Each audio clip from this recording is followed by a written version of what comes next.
দেখো আমরা এই মুহূর্তে রয়েছি ব্রিগেডে এবং তোমাকে দেখিয়ে দেবো এই যে লক্ষ্যকণ্ঠে গীতাপাঠ তার জন্য ইতিমধ্যেই মানুষজন প্রায় পরিপূর্ণ হয়ে গিয়েছেন।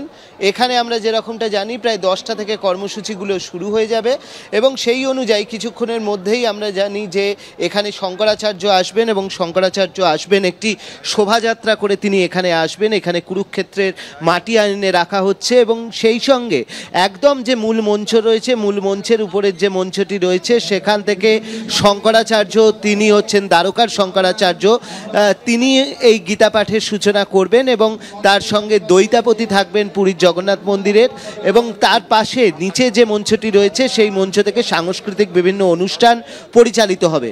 আর আমরা ঠিক যে জায়গাটা দাঁড়িয়ে রয়েছি এই জায়গাটায় হচ্ছে বিধায়ক এবং সাংসদদের জন্য মূলত রাখা হয়েছে, যেখানে মানে দেখা যাচ্ছে যে যারা আসতে শুরু করছেন মূলত হচ্ছেন বিজেপির যারা বিধায়ক বা সাংসদ তারাই কিন্তু এখানে আসতে শুরু করছেন এবং এই জায়গাটাই ভিআইপি জোন হিসেবে এখানে রাখা হয়েছে। একদিকে রয়েছে মূল মঞ্চের দিকে মুখ করে দাঁড়ালে বাঁ দিকে সাধুসন্তরা বসেছেন, ডান দিকে বসছেন এই সমস্ত ভিআইপিরা, আর পিছন দিকে যে জায়গাটি রয়েছে সেখানে বিভিন্ন জায়গা থেকে যে সমস্ত মানুষ রেজিস্ট্রেশন করিয়েছেন তাদেরকে কিন্তু বসার ব্যবস্থা করা হয়েছে। নির্দিষ্ট পোশাক বিধি রয়েছে স্বেচ্ছাসেবকদের, তারা এইভাবেই পুরো জায়গাটি এখানে সংগঠিত করেছেন এবং সংগঠিত করার পর 10টা থেকে এই কর্মসূচি চালু হয়ে যাবে এবং লক্ষ্যকণ্ঠে গীতা পাঠ সেই লক্ষ্যকণ্ঠে গীতা পাঠের অনুষ্ঠান কিন্তু চালু হয়ে যাবে। একেবারে অনুপ সেই ছবিটাও আমরা দেখতে পেলাম। ব্রিগেডে আজ লক্ষ্যকণ্ঠে গীতাপাঠ করা হবে। গীতার 5টি অধ্যায় শঙ্খধ্বনি ছাড়াও রয়েছে সাংস্কৃতিক অনুষ্ঠান এবং এই ব্রিগেডে উপস্থিত থাকবেন দ্বারকার শঙ্করাচার্য, সদানন্দ সরস্বতী এবং পুরীর জগন্নাথ মন্দিরের দৈতাপতি। একেবারেই তাই, সকাল 10টা থেকেই এই অনুষ্ঠানের সূচনা হয়ে যাবে যেমন আমাদের প্রতিনিধি জানাচ্ছে। আমাদের অপর প্রতিনিধি সঞ্চয়ন মিত্র ব্রিগেড থেকে রয়েছে, চলে যাব সঞ্চয়নের কাছে।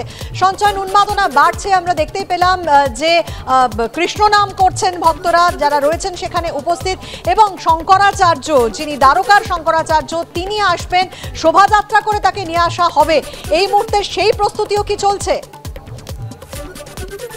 পদাধিকারী রয়েছে, ডিস্ট্রিক্ট প্রেসিডেন্ট, বিভাগ জোনের যারা ইনচার্জ কনভিনার, তাদের জন্য এই সমস্ত আর কি কাজগুলো ঠিকমতো হাতে তুলে দেওয়া।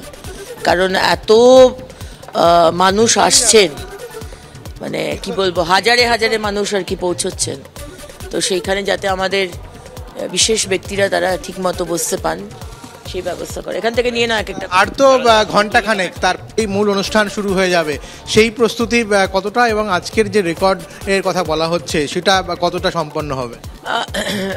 প্রস্তুতি তো পুরোপুরি হয়ে গেছে, মানে আমরা যা দেখছিলাম কদিন ধরে যেভাবে বর ফুটিংয়ে চলছিল কাজ, এবং আমার মনে হয় না কোনো রকম কোনো ফ্ল রাখা হয়েছে।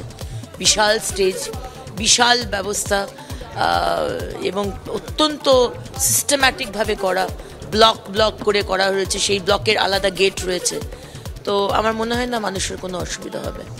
ভিভিআইপি সেই লিস্ট নিয়ে বসে রয়েছেন অগ্নিমিত্রা পাল ভিভিআইপি রেজিস্ট্রেশন কাউন্টারে এবং যারা আসছেন এখানে তারা নির্ধারিত এই জায়গায় এসে তাদের নাম নথিবদ্ধ করে তাদের জন্য যে প্রয়োজনীয় যে বইপত্র রয়েছে সেগুলো নিয়ে তারা এখান থেকে চলে যাচ্ছেন তাদের জোনেতে। আর এভাবেই বিভিন্ন জোনকে ভাগ করে দেওয়া হয়েছে গোটাই ব্রিগেডের মাঠ জুড়ে।